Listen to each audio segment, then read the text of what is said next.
ada dua golongan manusia dari ahli neraka yang belum aku lihat. Kata para ulama hadis, belum ada di masa hidupnya Nabi Muhammad SAW. Tapi mereka dipastikan akan datang setelah Nabi SAW meninggal. Dan mereka termasuk ahli neraka kalau tidak sempat taubat. Lalu beliau mengatakan, Qaumun ma'ahum siyatun ka'adnabil baqar yadribuna bihan nas. Kalau kelompok orang, satu kaum yang memiliki cambuk seperti ekor sapi untuk memukul manusia. Ya, kata sebagian ulama ini adalah pungli, pemilik pungli yang di masa dulu biasanya kalau raja-raja zalim, pimpin-pimpin zalim, mereka punya tangan-tangan kanan yang tahu mukul-mukul orang lalu mengambil secara paksa hak orang.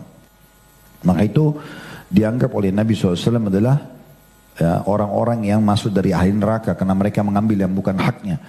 Terutama harta kaum muslimin, secara umum harta aja nggak boleh, walaupun orang non muslim tidak boleh diambil, apalagi harta kaum muslimin. Sebagaimana kata Nabi SAW, tidak boleh mengambil ya, harta seorang muslim kecuali dengan keridhaan dirinya. Jadi nggak boleh sama sekali. Tempat duduknya aja, ya kalau dia duduk, nggak boleh kita main ambil. Baik itu dalam sholat ataupun di luar sholat, di bus, di kereta nggak boleh, kecuali dengan izin orang. Jadi ini bagian daripada hadits. Tapi kita tidak bahas ini di waktu sekarang. Kita bahas bagian kedua dari hadits ini. Dua golongan ahli neraka yang Nabi SAW belum lihat di masa beliau. Yang kedua adalah wanisaun kasiyatun ariyatun mumilatun ma'ilatun ru'usuhunna ka'asnimatil bukhtil ma'ilah. La yadkhunnal jannata wa la yajidna riha wa inna riha la yujadu bin masirati kada wa kada. Golongan kedua adalah para wanita yang berpakaian tapi telanjang. Ada bajunya tapi seperti orang telanjang. Makanya terbuka aurat itu ulama rincikan. Terbukanya langsung anggota tubuh yang dilarang untuk perlihatkan. Ya, seperti kalau wanita selain telapak tangan sama wajahnya.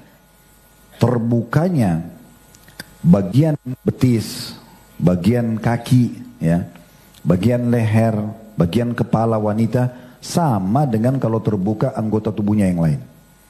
Maaf, misalnya perutnya, dadanya sama aja. Karena semuanya aurat. Supaya difahami masalah ini. Karena banyak di antara wanita, enggak apa-apa kan cuma kaki saya. Padahal kaki dia aurat sebagaimana kemaluannya aurat. Sebagaimana perutnya aurat. Berarti sama saja. Secara hukum sama. Dosanya besar semuanya. Jadi enggak boleh. Makanya jangan dianggap remeh. Ya. Maka poin ini harus digarisbawahi. Jadi mereka berpakaian tapi seperti orang telanjang. Bisa terlihat langsung kulit anggota tubuh yang dilarang buka lalu dia buka.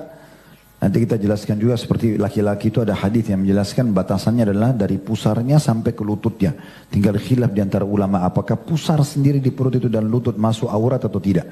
Tapi di antaranya udah jelas aurat bagi laki-laki.